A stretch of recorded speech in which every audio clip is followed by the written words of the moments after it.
Hey everyone, Golden Ninja 3000 here again. Today I'm reviewing Ninjago Legacy set number 70668. This is Jay's Stormfighter. It has 490 pieces and it retails for $40. It released everywhere on January 1st, 2019, so it's a little bit of a later review for me. This set is from the Ninjago Legacy line, so it includes the Legacy robed versions of Jay and Nia. Now, I do like Jay's design. All of these guys have like that dragon motif across the front, which I think is a nice look. And I like this new head wrap piece that they had made for 2019, although it was also seen in the Secrets of the Forbidden Spinjitzu sets. This figure isn't very rare, though. He appears in a lot of different sets. Here's one of his expressions, and then spinning it around to the back, you can see his alternate face and some more of that back printing.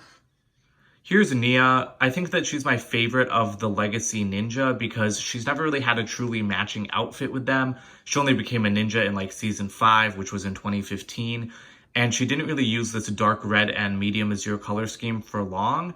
Instead, in later seasons, she's shifted towards a more gunmetal gray and then medium azure color scheme, which I also like, but I also like the dark red. And again, like, even in the Possession season, she wasn't really matching with the other ninja because they all had the black outfit and then she got like a red and gold one. So I like seeing her actually match with them. And her weapon is pretty nice as well. This is a spear and it's just built up like with a sai at the top. And so I really like the way that Lego constructed that. Here's a better look at that for a second.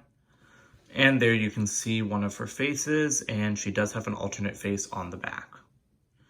Okay, so here is Pythor. Now he comes in the Ultra Dragon set as well, which also released in January 2019, but that one's $85, so it's a lot easier to get him in this one because it's a lot cheaper.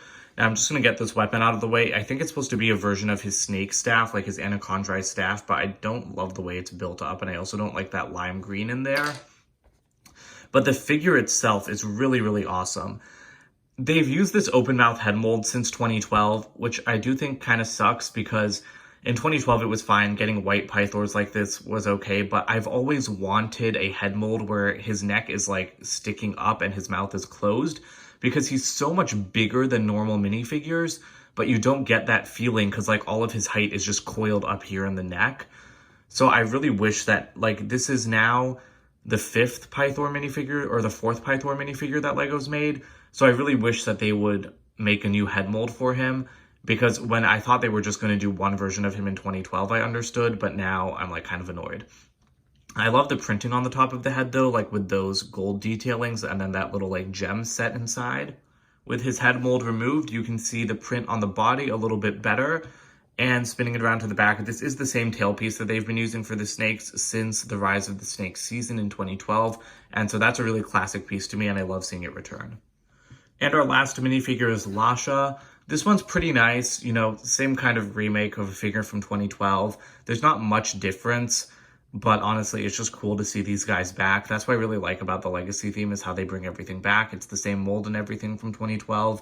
I think he's supposed to be holding a Fang Blade, which, again, if that's a Fang Blade, it's a weak excuse for one.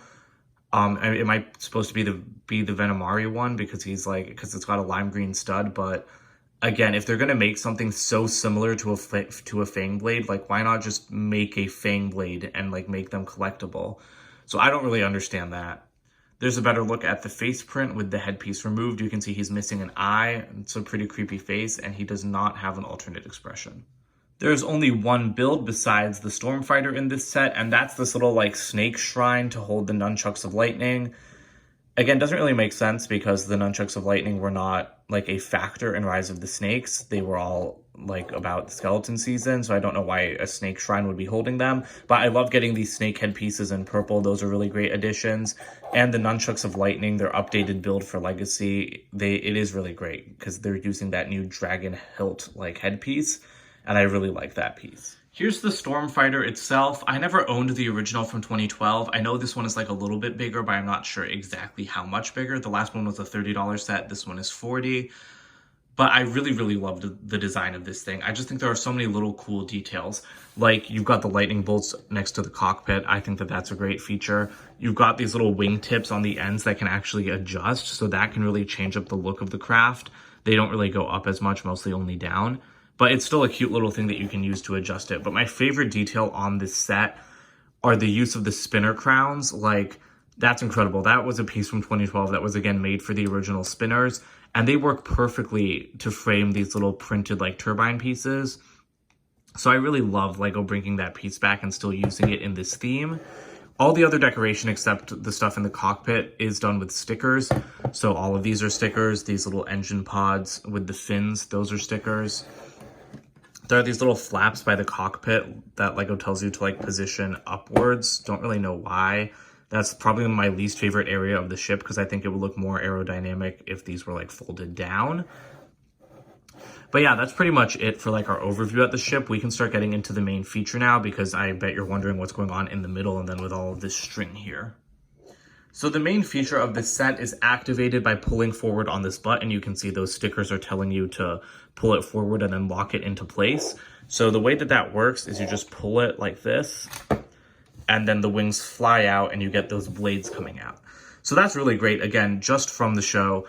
And this thing looks a little bit weird with everything out because there's a lot of white in there. I wish there wasn't so much white. And then again, you can see the Technic mechanism pretty clearly through the side. But it is a good look. Again, I just think it's a little bit thrown off by the white.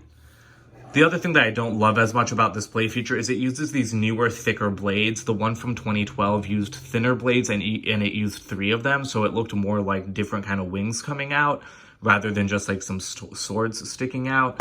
But again, it's not a bad look. I just think that the problem with like making some of these sets bigger like this one, and we're really going to get to this issue in the Thunder Raider review, but it's that making them bigger also just makes them look chunkier and like less graceful when they have features like this. So to undo the feature, all you have to do is like unlock this button, although it doesn't retract the wings, so you just have to clip the wings back into place on the side. And then if you want to activate it again, I'll show it to you guys from the back. You can just put that in there. Sorry, knock the camera a little bit. But yeah, you can see that it all like lines up together. It was built in an interesting way, and so again, it's not a bad look. The only other feature on this thing is that there are these little like spring-loaded missiles, and I completely lost that piece. But I also like the use of like this joint piece as a little bit of like engine detailing, and they did the same thing on the back. Looking at the cockpit, it's actually pretty nicely done. There's a joystick in the middle there, as well as 2 consoles, which is nice to see. That's a very common older piece. That one's slightly newer. And then the seat is built up in a surprisingly nice way as well with the headrest and everything. And while we're up here, I wanted to mention like my favorite part of the build. It's this nose right here, because the way that it's built is it's built upside down, and then you flip it around, put a sticker on the bottom of a piece, and then like you just saw me disconnect it, you just plug it straight in. And I think it looks really great. I just really like that build. It's something very unique. And that's what Jay looks like in the cockpit. He really blends in with all of the blue around him. Here are the extra pieces for this set. Kind of surprising to get a brick separator in a set this small. All right, here's the box. Typical $40 box size. I really like how the Stormfighter looks on the front. You can see there's a little featured in season 1 tab with Pythor. Minifigures in the bottom right as usual. Up top, you've got the minifigures like facing off with their names. On the sides, my favorite part of the Legacy box is the artwork of the character. And then around the back, it shows the Stormfighter with the wings open, play features, screenshots from the show, and then collect all the golden weapons, which is a nice little like throwback to boxes in 2012, you know, that had, you know, collect the golden weapons, collect the fang blades. So that's really cute. I like that. And here's the instruction manual. If you flip to the back, you get ads for LEGO Life. You get an ad for Ninjago Legacy, showing that this set was featured in season 1. And then you've also got like these same images from the back of the box showing the play features. So overall, I like this set a lot better than I was expecting to. I was on the fence about getting it for a while because I planned on or had already gotten all of the other Legacy sets from the first wave. And so I ended up needing to like redeem a VIP code on lego.com. I wanted to spend something over $35. So I ended up getting this set, and I'm really glad that I did because it's a great set. You know, like I said, I was on the fence for a long time because I never had the original and I didn't really care too much about this vehicle. But that main play feature, while I do think it was executed better in 2012, it's really cool on this one. It's a very nice sized jet. It's a great design. I love those little features like the spinner crowns, the lightning bolts on the side, the way the nose is constructed. It's just a really, really awesome set, I think. And I do think it's worth $40. You know, it has almost 500 pieces.